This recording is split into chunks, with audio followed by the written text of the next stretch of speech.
Good morning, everybody. Mike Courtney here, Mass Mutual, Eastern Pennsylvania. It is Wednesday. It's June. Can't believe it. My kids are about to be out of school and turn my world upside down. So it's exciting for the summertime, but not looking forward to that. I'm here with Steve Parisi. Steve, how are you this morning? Fantastic, my friend. Thanks so much for asking. Good to see you too. So Steve and I were having a conversation about something that we run into all the time, and I know Steve is an expert with this, so I thought I would bounce this off of him and see if he could help us out. I get requests all the time for whole life design that looks like, I want to see a 3-pay, I want to see a 5-pay, I want to see a 7-pay. We've got at Mass Mutual in particular, we have products that are 10-pay, 12-pay, 15-pay. If you just eliminate premiums shorter than that time frame, the policy, it still looks fantastic, but you've got a drag on cash value and accumulating death benefit because the policy's borrowing against itself to fund premium. So I'm always a little bit hesitant with those kind of designs because I don't really think that unless fully explained, the client's going to understand what's going on. And I want to make sure I'm working with an agent who can really deliver that message. How do you manipulate products or policies in those kind of situations? Yeah, good question. And that is probably the most popular design and what people are most interested in that we work with. Call it a 5-pay. And what that means, just if someone's hearing this and hearing what's a 5-pay, it means you pay into a policy for only 5 years. And if it's a 3-pay, it's 3 years. And by the way, you can take a policy out where you plan to pay into it for 10 years or 30 years, however long you want to, and then stop after 3 years, 5 years, meaning you can pivot as you go. That type of design from a flexibility standpoint is huge in my mindset because you take a whole life insurance product, you hear the word whole life and think you have to pay for your whole life. Wait, I can stop after 5 years and then just let it ride and access it like a personal line of credit and such. Yeah, and here's what it looks like. All right, that's what I want, and that's what we get a lot. To your point, when I first started with Mass 11 years ago, my general agent that I was working for at the time, our good friend Walter, had me run. He said, we were using our 10-pay product, and he was like, just run an illustration on yourself and shut off premium after 2 years. I was like, that's not going to work. What are you talking about? It's going to lapse and I couldn't believe that not only did it work, it looked great. Now, the flip side of it looked great is there was always a loan on that policy that is growing and accumulating interest. And from an illustration perspective, I'm not repaying the loan principal or interest. But my net cash value was always increasing. Would have been way better if I had kept funding it. But it does work. So yeah, and you can eliminate the loan aspect too pretty easily. So here's how we'll design it. So if someone says, I want a 5-pay, they're going to pay in $100,000 per year for 5 years, a total of $500,000. And if it's a total of $50,000, you can do the same thing, just take off a zero. But if I'm paying $100,000 per year for 5 years, the most important thing right out of the gates is designing that policy appropriately. And what we'll do specifically is of the 100K, minimize the base premium. I'll explain exactly why in a minute, but we're going to minimize that base premium. Let's call it $10,000. So of the 100K, 10,000 is going toward the premium. Maybe I've got 1,000 going toward term insurance. That's going to prevent a MEC.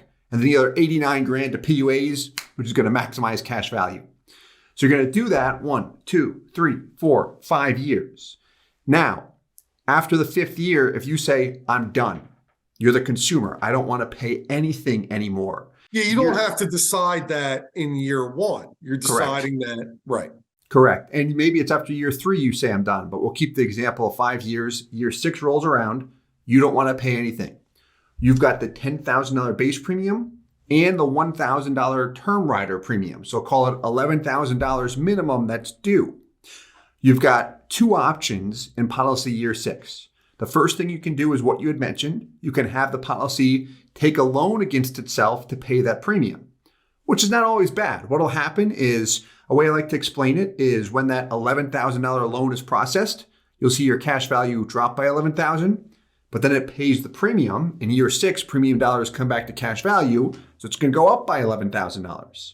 So it's not going to hurt you much, and you're still earning interest on the entire bucket of cash value. Right. So you'll see it continue to go forward. So option 1 is a loan. The second option, which I'd prefer in a case like this, is to have that $11,000 premium paid through dividends and interest. So it's just a surrender there. So you'll have the premium that's due. The policy can pay for itself without a loan, which means no loan interest, especially if you have no intent of ever making payments again, meaning I don't want to have to pay that loan or loan interest down the road. I don't want the loan interest to result in drag, especially if interest rates go up. But what we'll do is have the policy pay for itself through dividends and interest in year 6, in year 7, and then here's the key on this. In year 8, the policyholder now has an option to exercise a reduced paid up. I know you know what that is, but that's going to eliminate the premium altogether. You do not need to decide that when starting a policy. The earliest you can exercise that option is typically year 8 in order to prevent a MEC. You've got to get past the first 7 years. So what we're doing there is having the policy pay for itself through dividends and interest only for 2 years in that particular 5 pay. Years 6 and 7, you paid 0, you had the policy pay for itself. If you funded it only for 3 years, then it's going to pay for itself years 4, 5, 6, and 7. And then we can hit the kill switch, that reduced paid up option, which, by the way, that's going to kill the premium. It will no longer be due. You will see your death benefit drop as a result, and it will eventually recover. But once you hit that reduced paid up option, meaning we get rid of the premium, you cannot add more money into premium or PUAs. You can borrow or repay, but you can no longer add more dollars. Talked a lot there. Any questions on that or anything? What about, would you, in that scenario with the $1,000 LISR payment, would you try to structure something where over those first 5 years you paid up LISR? Or would that just take too much funding away from PUAs? No, you still get PUAs on the LISR payment. Yeah. LISR accomplishes the same thing with PUAs. Are very, very similar. Sometimes we will do that. Depends on the individual's age and really the intention when first starting a policy. If you came to me and said, I'm going to fund this for 5 years. Like, here's a bucket of money. I'm going to move it into the policy over this period of time, and then I'm done. Like, I'm not paying anything afterwards. I don't want to. Then you would do exactly what you mentioned from a design perspective. I'd have base premium, LISR, maybe a little bit of AILR, but I'm going to buy down the term quickly. If you said, hey, I want to fund it for 5 years, but if things go really well, I might want to keep on feeding this policy forever, right? for 20 years, a long time. Then I'll design it in a manner where we've got more going toward AILR, a little bit toward LISR. And then if you decided after 5 years you're done, what we would do is when we, in year 8, hit that reduced paid up option, that's going to eliminate all term that came with the LISR anyway. And when we're throwing these terms out, LISR, AILR, these are different term insurance riders and PUA riders that maximize the cash value of the product.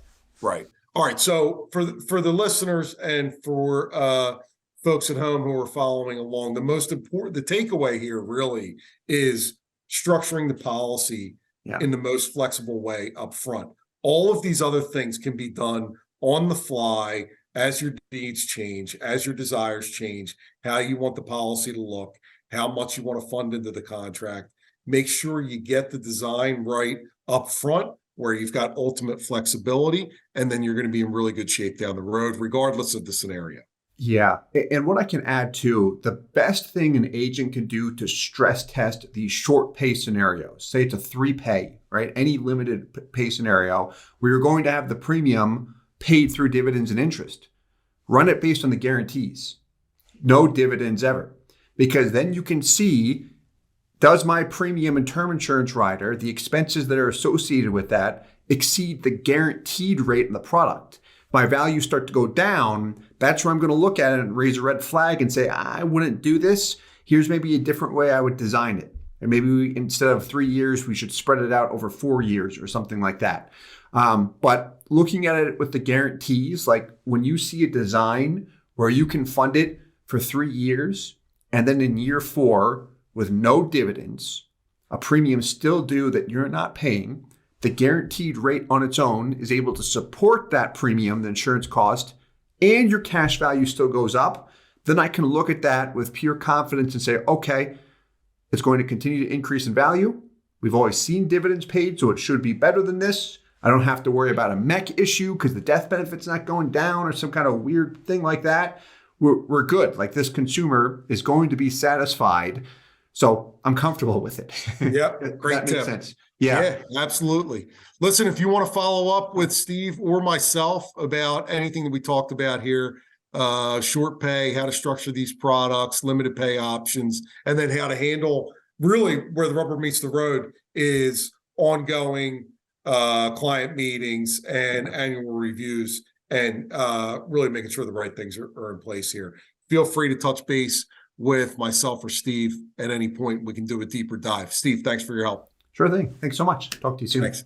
All right. Bye.